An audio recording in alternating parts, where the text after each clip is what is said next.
E a nossa história começou, na verdade, a nossa história começou em uma casa.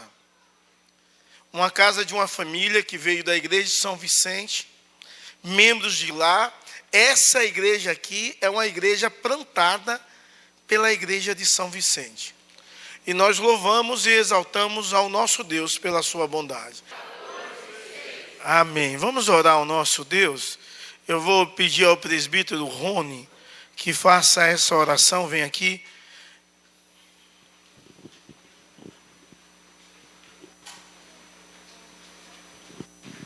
Oremos. Querido Deus, eterno Pai, nós te louvamos, Senhor, te agradecemos por mais um dia, ó Deus amado. Agradecemos ao Senhor, ó Deus, por mais um ano de igreja aqui, Presbiteriana Vicente de Carvalho. Te louvamos, ó Deus, pela tua bondade, pela tua fidelidade, pois o Senhor tem sustentado, ó Deus, essa igreja, tem abençoado, ó Deus amado, as famílias que aqui congregam. Nós te louvamos por isso, ó Deus, que a tua mão, a tua misericórdia, ó Deus, esteja sobre nós a cada dia, nos ajudando, ó Deus, a estarmos na tua presença e trabalhando para o louvor, para a tua glória, Senhor Deus. Em nome de Jesus, ó Pai, nos ajuda, nos abençoa, Deus, abençoa este culto, que possamos engrandecer o teu nome, ó Deus amado, pois o Senhor é digno de toda honra, todo louvor e toda adoração, ó Deus. Que o Senhor tenha misericórdia de nós e nos ajude nessa caminhada, Pai. Muito obrigado, a Deus, por esta noite de festa na tua presença. Em nome de Jesus, amém. Ainda em pé, vamos louvar com o hino 19 do nosso cenário. Hino 19. Filho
É uma alegria estar com os irmãos nesta noite, voltando aqui à igreja de Vicente Carvalho, depois de bastante tempo. Convido os irmãos a abrirem as suas Bíblias no Evangelho segundo Mateus, capítulo 9, e leremos o versículo 9. Mas Mateus capítulo 9, versículo 9...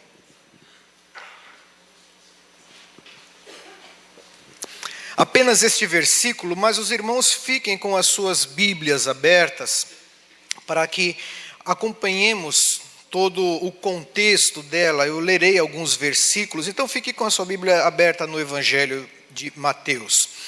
Diz assim a palavra do Senhor: partindo Jesus dali, viu um homem chamado Mateus sentado na coletoria e disse-lhe: segue-me.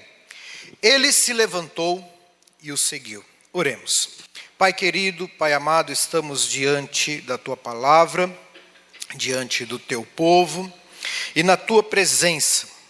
E, ó Senhor, dá-nos a graça de sermos fiéis na transmissão da Tua palavra tão somente, e que ela venha produzir frutos nesta noite, e que os nossos corações e as nossas mentes sejam atingidos pela ação do Teu Santo Espírito e que saiamos mais conhecedores da Tua vontade e de Ti mesmo. Oramos assim, no nome de Cristo Jesus. Amém. Podemos nos perguntar, iniciando a nossa reflexão nesta noite, por que você deveria seguir a Jesus? Por que nós deveríamos seguir a Jesus Cristo? Ou, se alguém lhe perguntasse, por que você segue a Cristo? O que você responderia? O que você poderia explicar para justificar o fato de você se identificar como um seguidor de Jesus Cristo?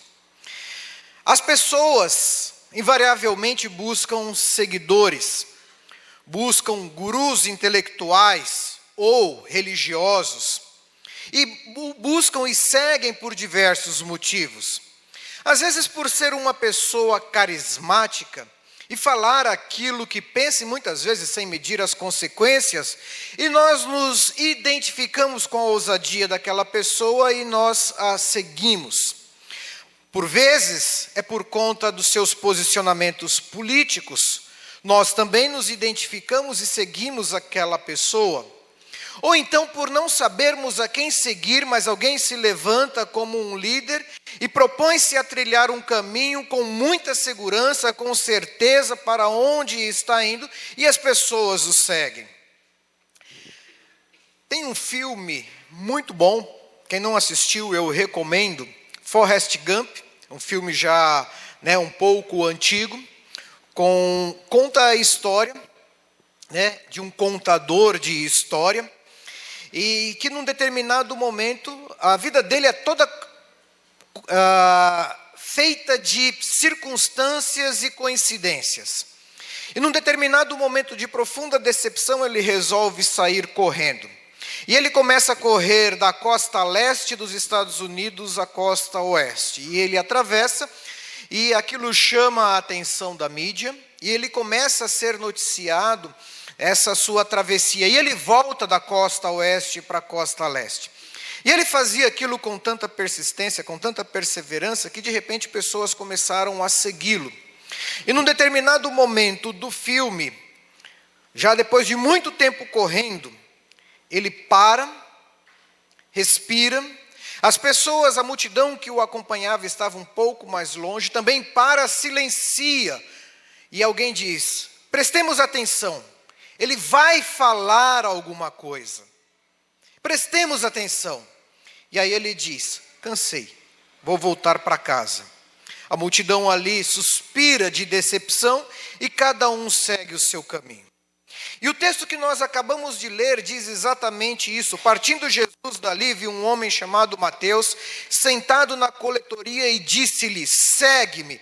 Ele se levantou e o seguiu.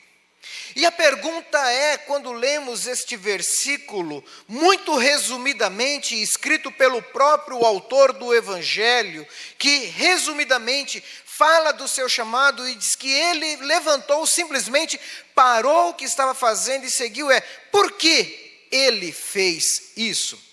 E aí podemos dizer, sim, mas era Jesus que o estava chamando. Mas ele também chamou a muitos outros que não o seguiram. Por que ele seguiu a Cristo? Ou por que nós seguimos a Cristo? O Evangelho de Mateus como um todo, talvez responda este versículo. Tudo que Mateus escreve antes, escreve depois, nos ajuda a entender essa atitude que ele mesmo teve. Mateus, quando ele escreve o seu evangelho, e ele começa dizendo o evangelho de Jesus Cristo, filho de Davi e de Abraão. E faz referência a duas grandes autoridades. E a primeira autoridade é uma autoridade real, filho de Davi e filho de Abraão. Uma autoridade da fé, os filhos de Abraão, o povo de Deus. Mas durante o evangelho ele também vai fazendo referência a outra autoridade, que é Moisés. Ele conta Jesus subindo ao monte e se assentando para falar a vontade de Deus, para anunciar os mandamentos de Deus. Tal como Moisés fez, subindo ao monte para receber os mandamentos de Deus e assim entregar ao povo. Mateus ele divide o seu evangelho em 5 grandes discursos, provavelmente uma referência aos 5 livros de Moisés. E ele faz essa comparação, e uma palavra que aparece constantemente é exatamente autoridade. E o livro de Mateus, o evangelho de Mateus, encerra-se com Jesus dizendo: toda a autoridade me foi dada no céu e na terra. Isso já nos chama a atenção, a razão porque Mateus ele levantou-se, deixou tudo o que ele estava fazendo, o seu importante trabalho, o seu importante cargo, a sua reputação, o seu reconhecimento, o seu prestígio social e resolveu seguir a Jesus. Porque ele foi alguém que reconheceu em Jesus autoridade para liderar e autoridade para mostrar o caminho, para dizer o que tinha que fazer. Mas vejamos isso um pouco mais detalhadamente. Quando olhamos para o capítulo 7 de Mateus, nos versículos 28 e 29, quando Jesus ele acaba de proferir o conhecido Sermão do Monte ou Sermão da Montanha. O texto bíblico nos diz, Jesus acabou de proferir estas palavras. Estavam as multidões maravilhadas da sua doutrina, porque ele as ensinava como quem tem autoridade e não como os escribas. Mateus seguiu a Jesus, porque Jesus tinha autoridade para ensinar. E em alguns momentos, é interessante olharmos como as pessoas ficavam vidradas, ficavam paralisadas diante dos ensinos, muitas vezes enigmáticos, das afirmações ou das respostas, por vezes desconcertantes, das palavras que desnudavam o coração e as intenções humanas. Tanto que no final da sua vida, quando Jesus estava ali na última semana antes de ser crucificado no templo, mandaram alguns guardas prenderem a Jesus. E esses guardas foram prender a Jesus e não voltaram com Jesus. E ali os escribas e fariseus que mandaram estes guardas prenderem a Jesus no templo perguntaram: onde está Jesus? Por que vocês não os trouxeram presos? E eles respondem: porque nunca ouvimos alguém falar como ele falou. Nunca ouvimos alguém falar como ele falou. E o texto que nós lemos aqui diz que as multidões estavam maravilhadas, porque ele ensinava com autoridade. Isso significa que ele não falava do que alguém contou para ele. Ele não falava porque tinha uma vaga ideia sobre alguma coisa. Ele não falava a palavra de alguém. Não. Ele falava daquilo que ele tinha recebido, como ele mesmo disse, aquilo que eu recebi, é isso que eu vos entreguei, é a palavra do meu Pai, é aquilo que meu Pai me deu, é isto que eu vos entrego. Ele não falava, como disse o mestre, o rabino, tal e tal. Não, ele disse, eu porém vos falo. E a palavra dele era capaz de transformar, de produzir frutos, de mudar vidas. Por isso que o texto diz que ele ensinava como quem tem autoridade. E esse ministério de Jesus ensinando, é interessante observar onde ele começa. Começa em Cafarnaum. Jesus, ele cresce em Nazaré, porém após ele ser batizado, após a tentação no deserto, ele vai e reside em Cafarnaum. E ali ele fica um tempo ensinando e diz que aquilo era para que se cumprisse as profecias.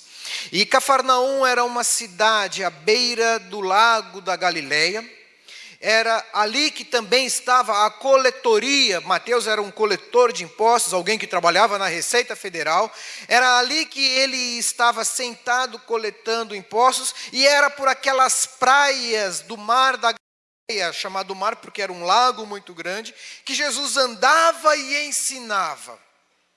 E Mateus, por vezes, deve ter visto Jesus andando e ensinando, e ouviu as pessoas comentando a respeito do seu ensino, e deve ter, em alguns momentos, ouvido o seu próprio ensino também. Mas, continuando ainda no capítulo 8, nós vemos Jesus curando um leproso. Quando um leproso se aproxima de Jesus e adora, Senhor, se quiseres, pode purificar-me. Jesus disse, eu quero, fica limpo.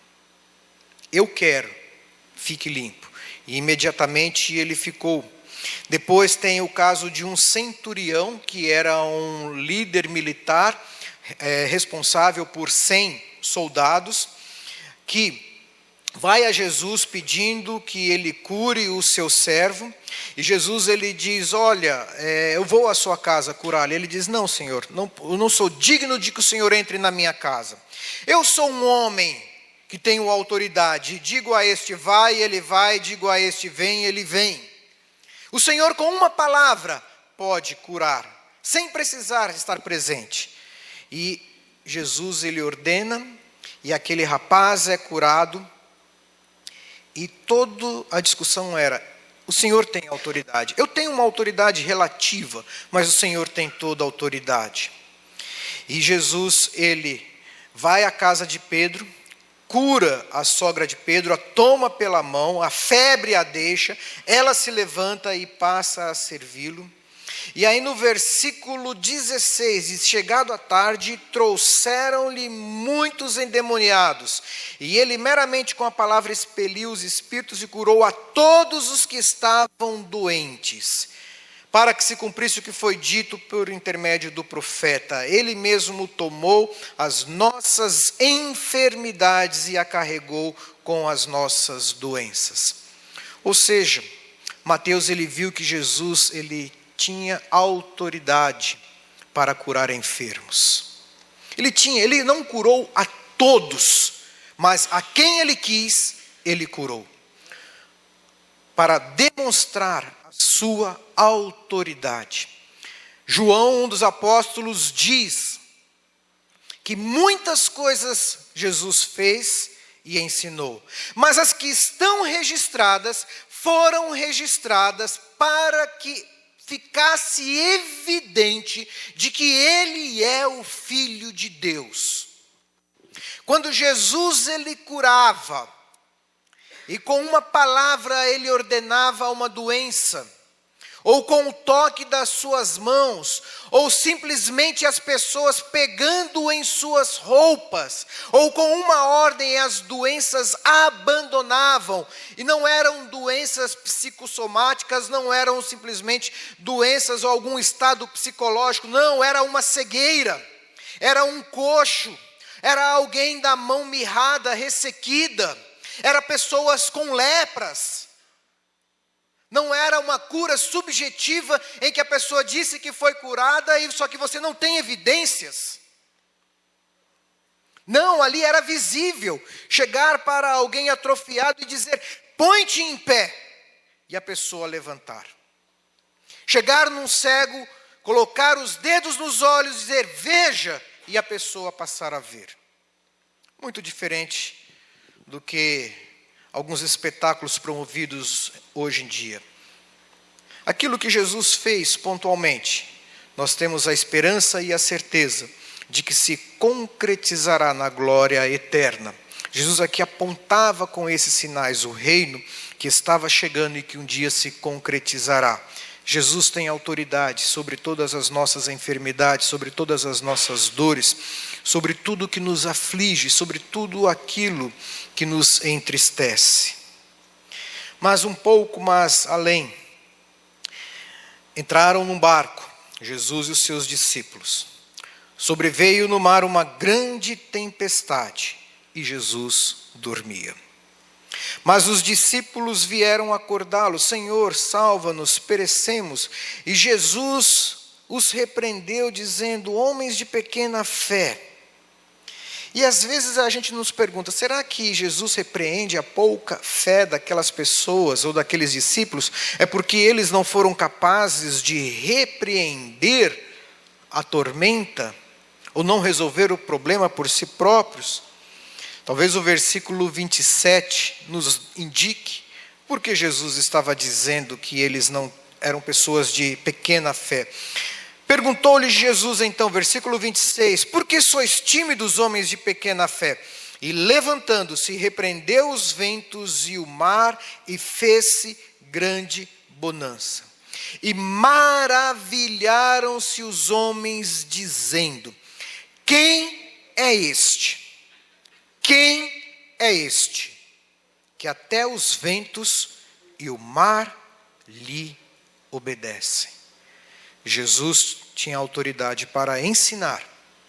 Jesus com autoridade sobre os males físicos. Jesus com autoridade sobre as forças da natureza. A ponto de falarem: quem é este que até os ventos e o mar lhe obedecem? Eu não sei quantos dos irmãos têm a mente inquieta para ficar investigando ou pensando a respeito das coisas da natureza. Alguns mais, outros menos, mas eu confesso que muitas vezes me pego pensando sobre a própria universo de um modo geral. Teve um filme recentemente lançado, Não Olhe para Cima, falando de um cometa que viria para atingir a Terra. Quantos milhões de cometas rodam o universo? Para um atingir a Terra, não creio que seja uma probabilidade praticamente impossível. Não. Estrelas muito maiores, de grandezas muito maiores do que o céu, do que o Sol, simplesmente morrem, deixam de existir. Simplesmente cria-se um vácuo ali. E você olha a própria gravidade, a própria órbita dos planetas, do sistema solar, e você fica pensando, é um cálculo matemático muito acurado. É algo muito além de qualquer capacidade de cálculo do ser humano. Isso pensando em termos gerais. Mas pensando em termos específicos no nosso dia a dia, quão frágil é a nossa vida? Quão frágil é a nossa vida? Às vezes, uma chuva intensa, um relâmpago, ou às vezes, um ser que nenhum ser é, uma coisa que chamamos de vírus simplesmente dizima milhões de pessoas. Não foi o primeiro e não foi o último. Significa que nós, seres humanos, estamos expostos dia após dia à natureza, que, como a própria Bíblia nos diz, geme e suporta dores até agora por causa daquele que a sujeitou. Mas Jesus Cristo tem autoridade sobre a natureza. Ele andou sobre os mares, ele multiplicou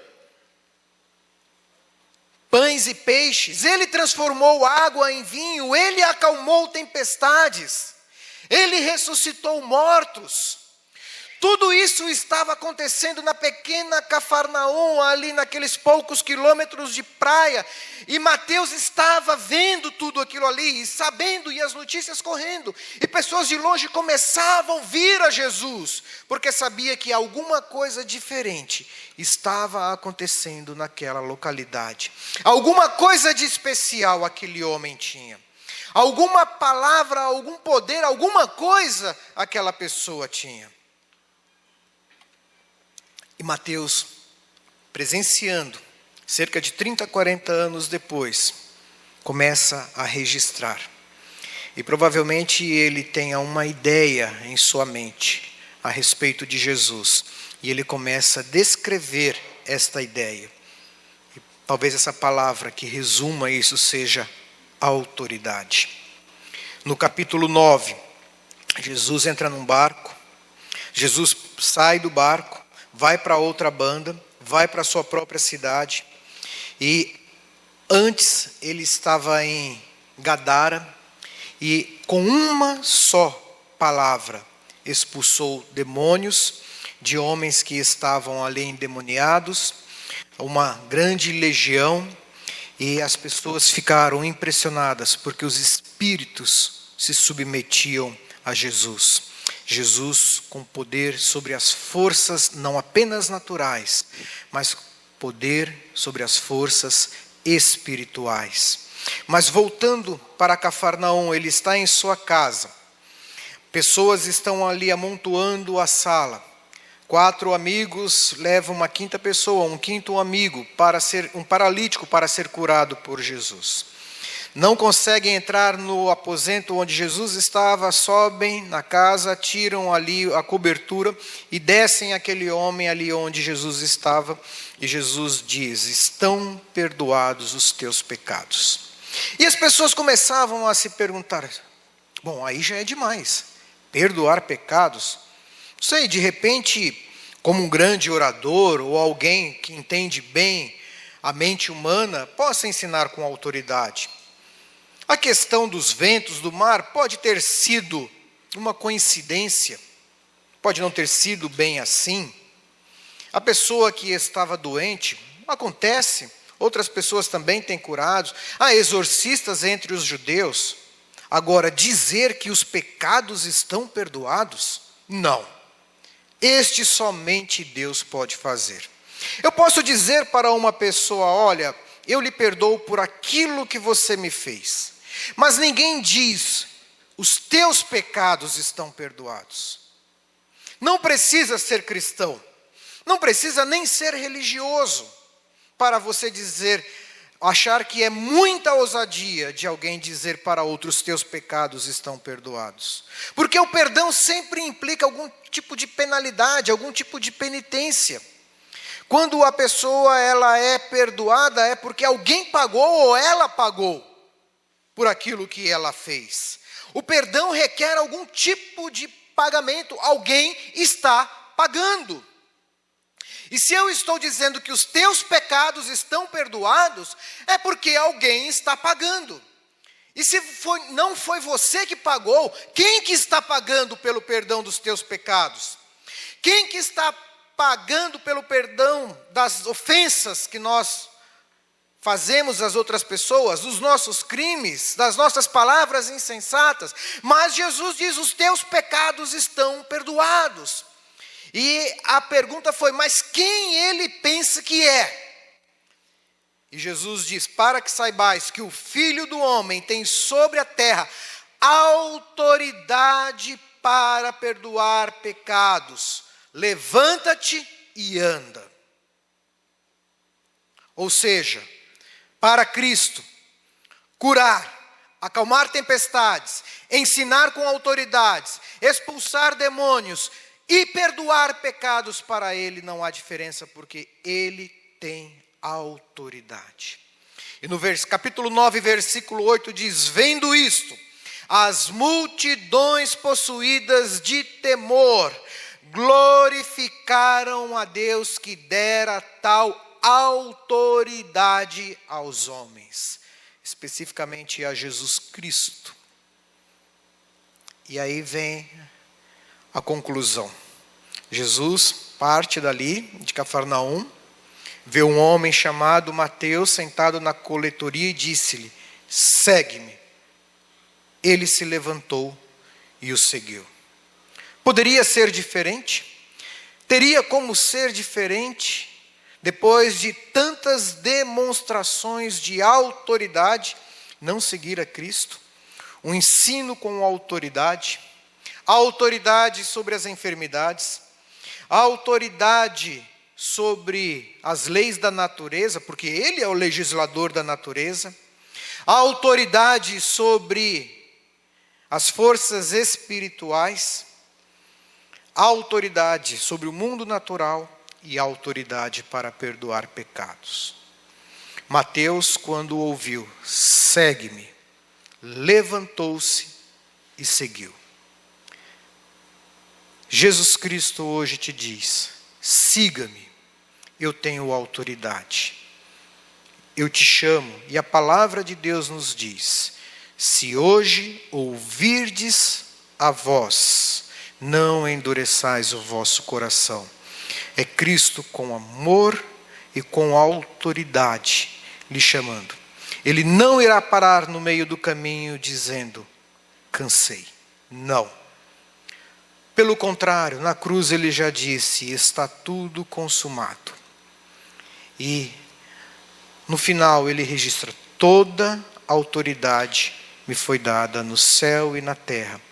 Eis que estou convosco até o fim dos séculos. Esta é a mensagem para a Igreja Presbiteriana de Vicente de Carvalho. O Senhor, que tem toda a autoridade, está convosco. E Cristo te diz: siga-me. Vamos orar. Senhor Pai, o Senhor nos deu o teu Filho, a quem foi concedida toda a autoridade no céu e na terra. A autoridade para ensinar, para curar, para governar, para perdoar pecados. Autoridade, ó Pai, para nos chamar e nos conduzir. E é debaixo desta autoridade, do teu querer, da tua proteção, da tua instrução, que nos submetemos. E é a esta autoridade, ó Pai, que colocamos diante de Ti esta igreja, que completa 57 anos de existência neste lugar, proclamando o Teu Evangelho. E, ó Pai, que seja na autoridade de Cristo que o seu pastor, o seu conselho, diáconos, líderes, cada membro desta igreja venha a caminhar, venha, ó Pai, dar passo a passo, sabendo que estamos debaixo da liderança, da instrução, do farol de alguém que tem autoridade. Oramos assim, no nome de Cristo Jesus. Amém. Amém. Vamos orar. Senhor Pai, leva-nos em paz aos nossos lares. Dá-nos uma semana na Tua presença, debaixo da Tua autoridade. Ó Pai, que esta data repita-se por muito e muito tempo, até o retorno glorioso de Cristo Jesus. E, ó Pai, aqueles que estão enfermos, que a Tua mão poderosa os alcance. Aqueles que lutam com dúvidas, desânimo, que o Teu Santo Espírito venha, ó Deus, trazer o ânimo venha trazer a disposição e o entendimento necessários, ó Pai, para te seguir. Ó Pai, sê também com aqueles que estão com corações tristes e enlutados, nesse difícil período que nos encontramos. Que o Teu Santo Espírito Consolador seja o bálsamo na vida deles, ó Pai. E que em tudo, Senhor, saibamos ser amorosos, prudentes, buscando não o nosso interesse, mas o interesse do próximo, e amando o próximo como a nós mesmos, ó Pai. Oramos assim no nome de Cristo Jesus. A graça do Senhor Jesus Cristo, o amor de Deus o Pai, a comunhão, as consolações e o ensino do Espírito Santo sejam sobre vós, povo de Deus, hoje e sempre. Amém.